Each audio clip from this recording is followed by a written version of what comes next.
Hey, boys and girls. I'm back with today's read aloud.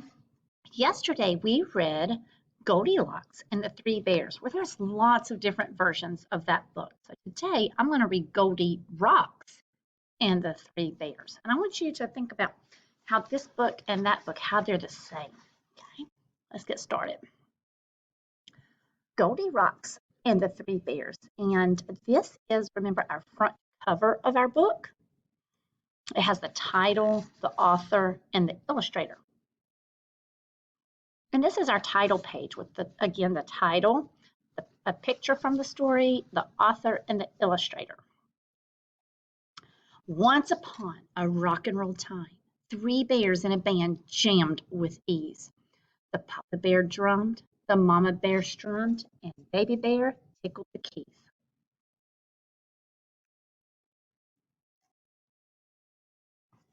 But the band didn't have any fans yet, and Papa Bear figured out why. Though we all love to croon and carry a tune, we can't hit the notes way up high. So they set out to find a soprano. Soon after they left, a girl knocked. Is that porridge I smell? Gee, that would be swell. She checked, and the house was unlocked. A studio, gray balls of fire! Amazed, Goldie raced through the door. She forgot about the food and was now in the mood to hurry on in and explore.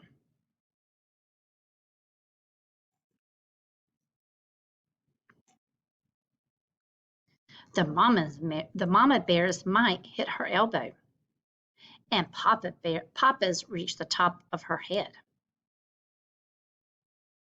But Baby's was hiked to just where she liked. I'll give it a whirl, said Goldie. She grabbed it and started performing. Oh, doobie wop, dum diddy doo.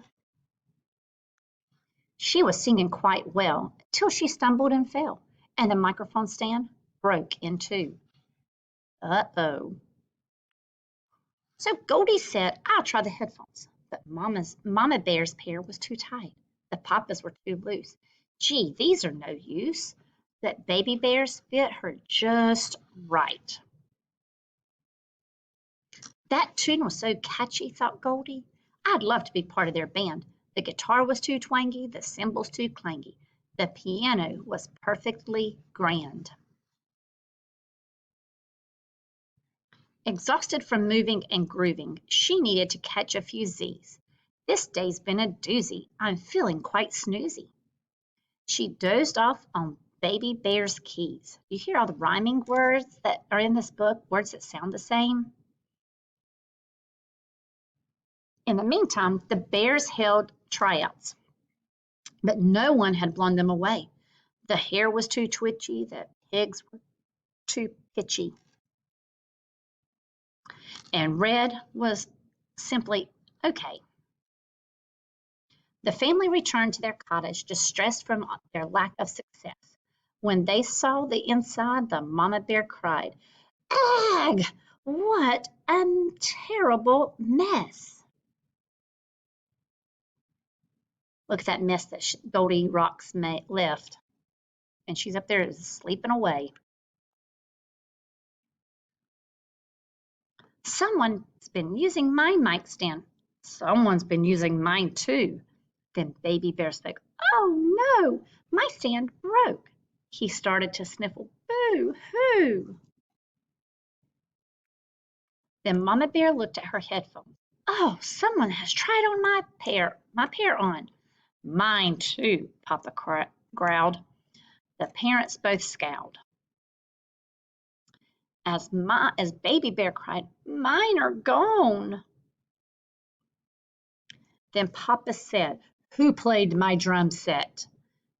And Mama said, who plucked my strings? Well, who's in my chair? Asked the littlest bear. She's drooling all over my things. Right there, do you see that right there, that puddle of water? That is drool. When you're sleeping real good and you wake up and your mouth is wet, that's what drool is. They stared at the slumbering blonde girl, and Papa asked, "Who could she be?" He disrupted her dream. She woke with a scream. Ah! The pitch was a perfect high C.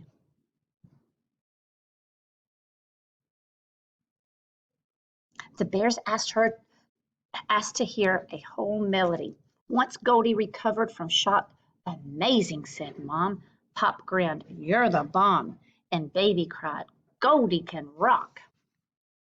Together they wrote a new ditty. They practiced it into the night, and soon their new jingle became a hit single. Too hot, too cold, or just right. Their albums now top all the rock charts. A countrywide tour has been planned. The fans scream and shout they're crazy about Goldie Rocks and the Great Three Bear Band.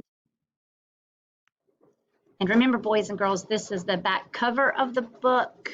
Just like the front cover, this is the back cover. Thank you, and I'll be back for another read aloud tomorrow.